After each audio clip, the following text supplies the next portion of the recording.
Neat 2024 scam. ఈ మధ్య మనం న్యూస్లో ఎక్కడ చూసినా కూడా నీట్ స్కామ్ గురించే మాట్లాడుతున్నారు. అసలు ఏం జరిగింది? నీట్ ఎగ్జామ్ అనేది ఇండియాలోనే one of the prestigious exam.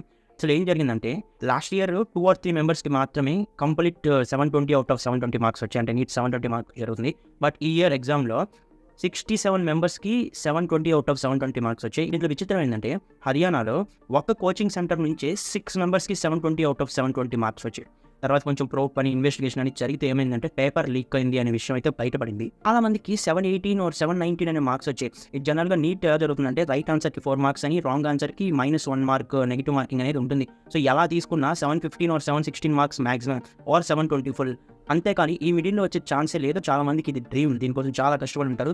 But ఇలాంటి దగ్గర పేపర్ లీక్లో కానివ్వచ్చు, గ్రేడింగ్ సిస్టంలో కానివ్వచ్చు, అంతా కూడా ఏదో తప్పులు అయితే జరుగుతున్నాయి.